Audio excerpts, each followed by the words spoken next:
So I'm in Ilminster, and the I would normally I go to a guy called Grundy who describes the old English charters. In this case, I couldn't find Grundy on Ilminster, so I looked up Ilminster. I was actually looking up Muchelney, but I mistakenly started reading the Ilminster one, and so I thought I'd done the entire, pretty much the route of the boundary. Then I referred to Grundy. I thought I'd reward myself to make sure that I got it all right, and I hadn't. I got about a third right, but I've still quite proud of it. So behind me is Dunpool Farm, and over there is some other stuff I've forgotten. I'll put it in I'll put it in text on the screen. But I'm up on Herne Hill, and we're going to go down to Dunyat is next.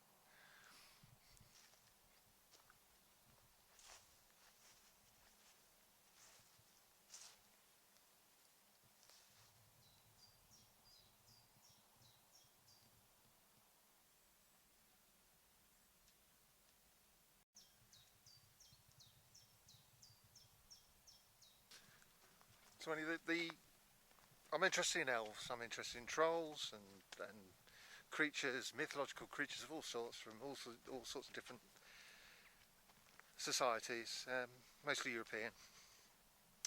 But because of I'm learning Old English, you get some interesting things popping up in everything written pretty much in English was written by Christians. But occasionally you get I'll just quote here a bit of poetry. That was through Fairthan Doyore, thas they a Judith Funa, Glower on Gethonka, Ides Alf Shino, Arest Yasochta.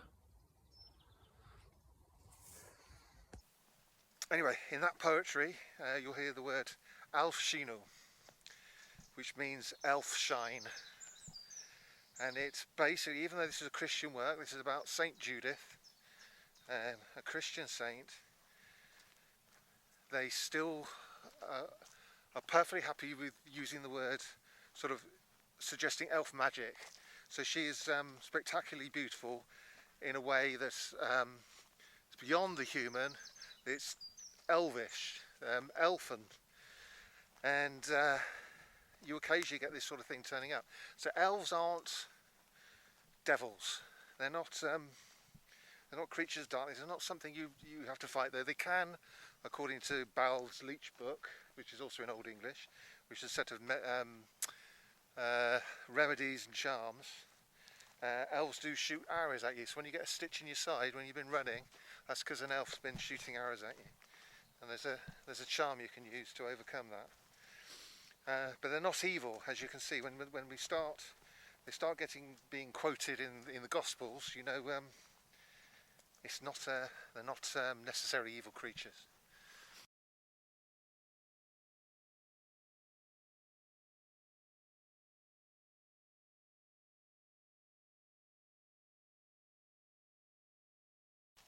Want a germy kiss? No, thank you. No, thank you, Miss COVID. On your bike, come on.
summer's day, the second lizard in here.